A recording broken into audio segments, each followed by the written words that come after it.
اعوذ باللہ من الشیطان الرجیم بسم اللہ الرحمن الرحیم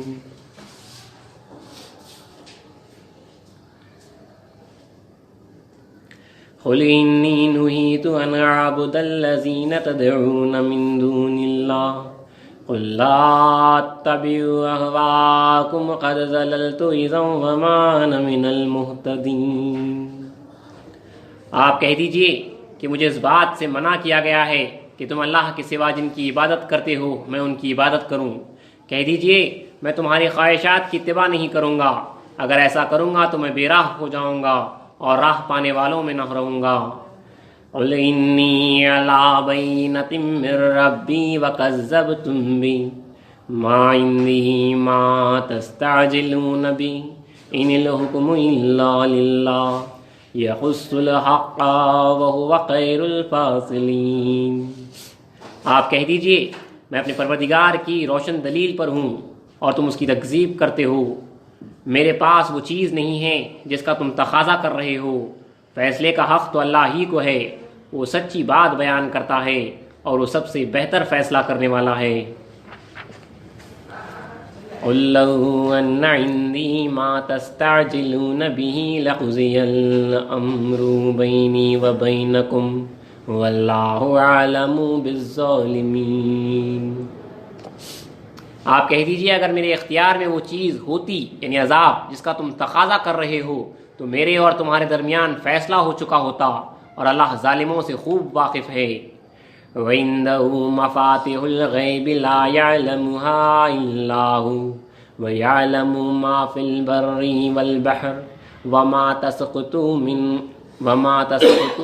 وَرَقَةٍ إِلَّا يَعْلَمُهَا وَلَا حَبَّةٍ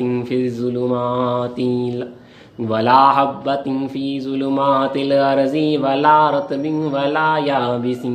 إِلَّا فِي كِتَابٍ مُّبِينٍ۔ وَهُوَ الَّذِي يَتَوَفَّاكُم بِاللَّيْلِ وَيَعْلَمُ مَا جَرَحْتُم بِالنَّهَارِ ثُمَّ يَبْعَثُكُم فِيهِ لِيَقْضَىٰ أَجَلٌ مُّسَمًّى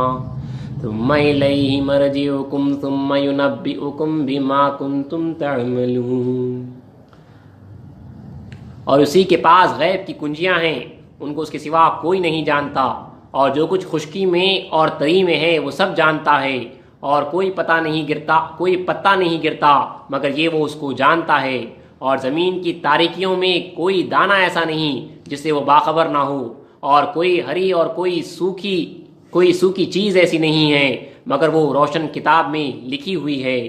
اور وہی تو ہے جو رات میں تمہیں سلا کر تمہاری روح خدرے قبض کر لیتا ہے، اور دن میں تم جو کچھ کرتے ہو وہ اس سے باخبر ہے، پھر تمہیں دن میں اٹھا دیتا ہے تاکہ مقررہ مدت یعنی زندگانی پوری کر دی جائے، پھر تم سب کو اسی کی طرف لوٹنا ہے، پھر وہ تم کو بتلا دے گا جو کچھ تم کیا کرتے تھے۔ صدق اللہ العظیم وصدق رسولہ الکریم وصدق المہدی الموعود العظیم۔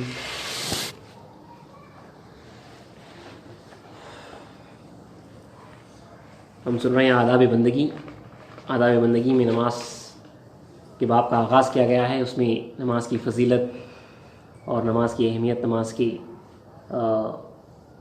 جو چھوڑنے کے اوپر جو وعیدیں تھیں وہ آپ کے سامنے جو ہے پیش کی گئی ہیں۔ دوبارہ کل کی ایک حدیث کو دہراتے ہوئے آگے بڑھتے ہیں جو نماز ترک کرنے کے اوپر تھیں۔ حضرت ابو ہریرہ رضی اللہ عنہ سے روایت ہے کہ رسول صلی اللہ علیہ وسلم نے فرمایا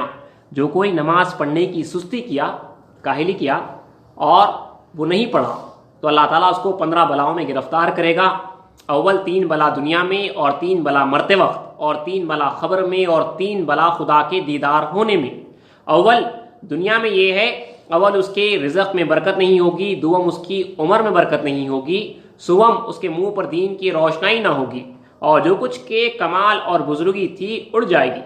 مرتے وقت 3 بلا میں گرفتار ہوگا، اول گرسنگی یعنی بھوک کر کے مرے گا، دوم تشنگی یعنی پیاس کر کے مرے گا، سوم جان کنی کی سختی از حد ہو کر مرے گا یعنی بے حد جو ہے سختی میں مبتلا ہوگا۔ خبر میں 3 بلا میں گرفتار ہوگا،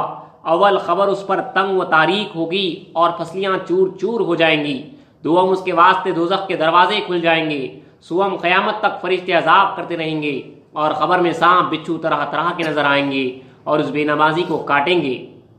بعد حشر کے دن 3 مصیبتیں پڑیں گی۔ اول، خبر سے نکلنے کے وقت منہ اس کا سیاہ یعنی کالا ہوگا۔ دوم، اس کی پیشانی پر یہ لکھا جائے گا کہ یہ شخص خدا تعالیٰ کے عتاب اور غضب میں گرفتار رہے گا اور اس کی رحمت سے بے نصیب ہے۔ سوم، اعمال نامہ اس کا داویں ہاتھ میں دیا جائے گا اور اس کے سینے کو چیر کر رکھ دیں گے۔ بعد دیدار کے وقت 3 غضب اللہ تعالیٰ کے رہیں گے۔ اول، اللہ تعالیٰ اس شخص سے بات نہیں کرے گا۔ دوم، دیدار سے اپنے محروم رکھے گا۔ سوم، اس شخص کو دوزخ سے رہائی مطلق نہ ہوگی۔ یہ عذاب ہے، بلاؤں میں جو گرفتار ہوگا وہ شخص ہے جو نماز میں سستی کرتا ہے اور نماز نہیں پڑھتا ہے۔ اس کے تعلق سے رسول صلی اللہ علیہ وسلم نے جو ہے یہ صاف صاف فرمایا ہے۔ دیکھیے آگے اس کتاب کے مصنف اپنے ایک بزرگ گزرے ہیں، میرے بزرگ، انہوں نے لکھا ہے کہ دیکھیے، صرف پڑھ رہا ہوں آپ کے واسطے، ہمارے واسطے جو بتا رہے ہیں کہ عزیز من، موت سر پر کھڑی اور قائم ہے اور سفر آخرت کا درپیش ہے، اور کرامن کاتبین ہر قول اور فعل کو تمہارے اعمال نامے میں لکھے جاتے ہیں، اور اللہ جل شانہ سمیع اور بصیر ہے، یعنی دیکھ رہا ہے اور سن رہا ہے، اور تمہارے اقوال کا دانہ تر ہے، وہ جانتا ہے، اور تمہارا ایک طرفۃ العین میں یعنی ایک لمحے میں پلک جھپکنے میں دنیا سے سفر ہو جائے گا۔ یہ لہو لعاب بجائے خود رہ جائیں گے، اور خبر تنگ و تاریک میں قیام تمہارا ہوگا۔ جب اپنی نیکی اور بدی پر اطلاع ہوگی، اس وقت تم کو تعصب اور حسرت سے کچھ فائدہ نہ ہوگا، یعنی پشیمانی اور پچھتاوے سے کچھ فائدہ نہ ہوگا، کیونکہ یہ دنیا جائے زراعت آخرت ہے، یعنی یہاں پہ کھیتی باڑی کرنا ہے، اس کا ثمر آخرت میں ہوگے گا۔ جو یہاں زراعت کرے گا ثمرہ اس کا وہاں پائے گا۔ اے مصدقو اور مومنو، تم اپنے لہو لعاب یعنی کھیل کود عیش جو کر رہے ہیں اور غفلت کو چھوڑو اور طرف نماز کے خیال رکھو، کیونکہ نماز معراج المومنین ہے، اور کیسے ہی وقت میں ہو، یا سفر میں یا حضر یا مرض وغیرہ میں، نماز ترک کرنے کا حکم نہیں ہے، اور بے وجہ ترک کرنا نماز کا کھیل و بازی میں مشغول ہونا کیا سود مند ہوگا، کیا فائدہ مند ہوگا۔ نعمت عظمیٰ سے ہاتھ دھونا ہے، کیونکہ جہنم میں ایک طبقہ ہے ایسا شدید الحرارت ہے، دوسرے وادیاں اس کی حرارت سے پناہ مانگتے ہیں۔ اللہ تعالیٰ جتنے بے نمازی ہے اس میں داخل کرے گا اور قیامت تک نہ نکالے گا۔ تو ایک وادی ہے، کہا جاتا ہے جہنم میں، اس تعلق سے جو قرآن مجید میں بھی آیا ہے، ویل للمصلین الذین هم عن صلاتهم ساہون، یعنی ویل ہے، بعض روایتوں میں ہے کہ ویل دوزخ کی ایک وادی کا نام ہے، جس میں جو ہے ان مصلیوں کو، ان نمازیوں کو ڈالا جائے، ان نماز پڑھنے والوں کو ڈالا جائے گا جو سستی کرتے تھے، جو کاہلی کرتے تھے یا نماز ادا نہیں کرتے تھے۔ اس سے خود جو ہے بعض روایتوں میں ہے کہ جو ہے دوسری جو دوزخ کی وادیاں ہیں وہ اس دوزخ کی وادی سے جو ہے پناہ مانگتی ہے، اور بعض روایتوں میں ہے کہ جو ہے دنیا بھر کے سارے اگر پہاڑ لا کر جو ہے اس وادی میں چھوڑ دیے جائے تو اسی وقت وہ جو ہے بھسم ہو جاتے ہیں۔ اتنی خطرناک وادی اللہ تعالیٰ نے بے نمازیوں کے واسطے جو ہے پیدا کی ہے۔ بہرحال رسول اللہ صلی اللہ علیہ وسلم نے، خاتم الاسلام نے جو ہے ہر طرح سے جو ہے مومنین کو، مصدقین کو جو ہے ڈرایا سمجھایا، اللہ تعالیٰ کی طرف جو ہے راغب کرنے کے واسطے، ڈرا کر بھی جو ہے اسی کی طرف کھینچا، اور جو ہے رحمت کے دروازے کھلا کر جنت کی طرف بتا کر جو ہے ہر طرف سے جو ہے اسی کی طرف، اللہ تعالیٰ کی طرف جو ہے کھینچا ہے۔ اور بعض روایتوں میں آیا ہے کہ جو ہے جب معراج میں رسول اللہ صلی اللہ علیہ وسلم کو جب معراج ہوئی تو آپ کا گزر ہو رہا تھا، تو آپ نے وہاں پہ جو ہے طرح طرح کے عذاب دیکھے، لوگوں کے اوپر جو ہے طرح طرح کے عذاب ہو رہے ہیں۔ تو ایک جماعت پہ عذاب اس طرح سے ہو رہا تھا کہ فرشتے جو ہے ان کے سر کو جو ہے پھوڑ رہے تھے سخت پتھروں سے، اور وہ پتھر سے جب پھوڑتے تھے تو سخت ان کا سر جو ہے ان کا چور چور ہو جاتا، پھر جو ہے درست ہو جاتا، پھر جو ہے انہیں جو ہے سر پہ جو ہے پتھرے مارے جاتے، سر پھوڑا جاتا، اور پھر سر چور چور ہو جاتا۔ اسی طرح جو ہے عذاب میں مبتلا ہے۔ جبرائیل امین سے پوچھا یہ کیا ہے، تو کہا کہ یہ وہ لوگ ہیں جو نماز کو اپنے سر پر بوجھ تصور کرتے تھے، یعنی بوجھ سے، کاہلی سے۔ نماز چھوڑنا تو جو ہے بہت دور کی بات ہے، بہت بڑا عذاب ہے اس کے واسطے، لیکن صرف جو کاہلی سے جو نماز ادا کی جاتی تھی اس کے واسطے جو ہے اتنا سخت عذاب میں جو ہے وہ لوگ مبتلا تھے۔ ہم اللہ تعالیٰ کی جو ہے 1000 مرتبہ جو ہے پناہ مانگتے ہیں، اسی لیے اللہ نے جو ہے فویل للمصلین الذین هم عن صلاتهم ساہون کہا ہے۔ ویل ہے، خرابی ہے ان مصلیوں کے اوپر جو کاہلی کے ساتھ جو ہے نماز ادا کرتے ہیں۔ ویل اسی وادی کے تعلق سے کہا گیا ہے، اور یہ سخت عذاب بتایا گیا ہے۔ اور حقیقت میں ہمیں جو سمجھنا ہے، جو ہمارے پاس جو سمجھایا گیا ہے وہ امر اللہ ہے۔ بار بار آپ کے سامنے یہ عرض کر رہا ہوں کہ اس کو اگر ہم سمجھ جائیں کہ اللہ کا حکم، تو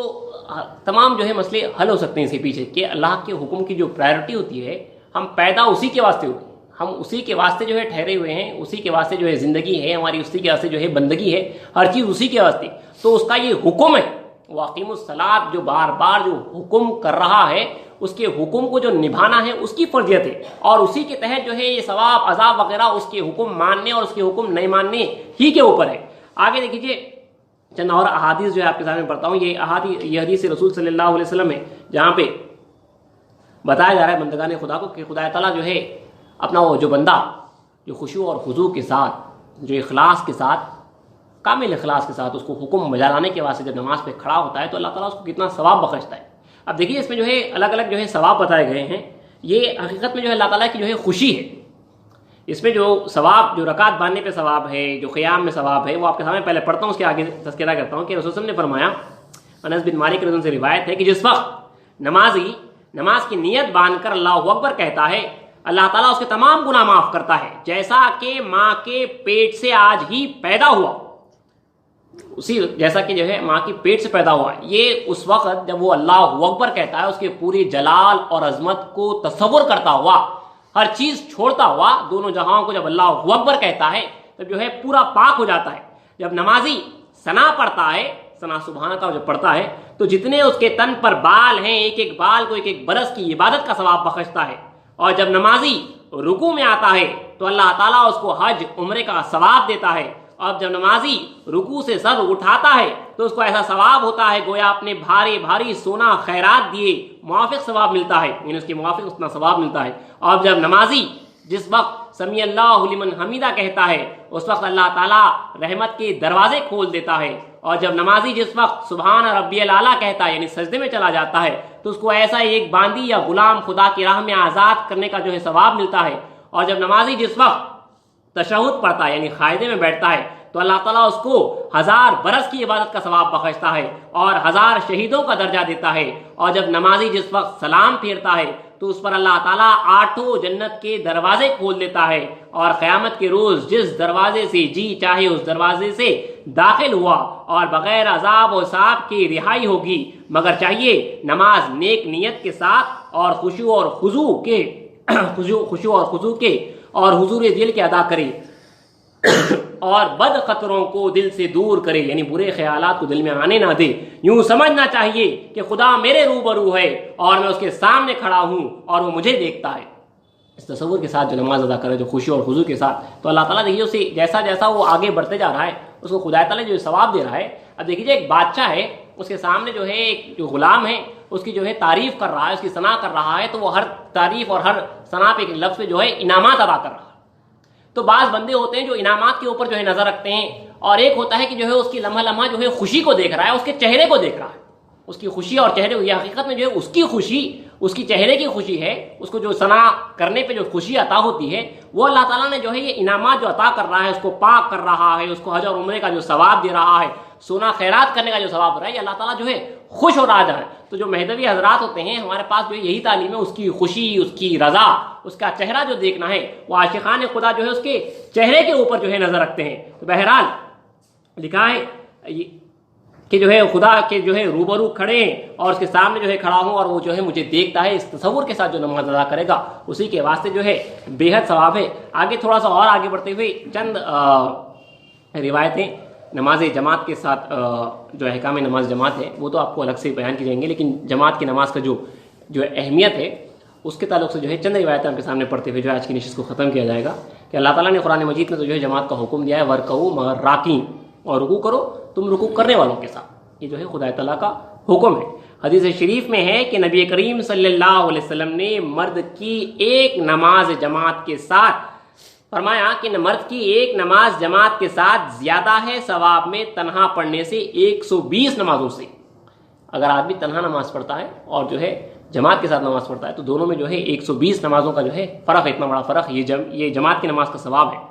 اور حدیث شریف میں آیا ہے کہ نماز جماعت سے پڑھنا بہتر ہے دنیا سے اور جو کچھ کے دنیا میں ہے اس سے. یعنی جماعت سے نماز پڑھنا یہ دنیا میں جو کچھ کے ہے اور دنیا میں جو کچھ کے ہے، دنیا سے اور دنیا میں جو کچھ کے ہے اس سے بہتر ہے نماز جو ہے باجماعت ادا کی جائے. اور قوم مہدویہ میں تو جو ہے نماز کا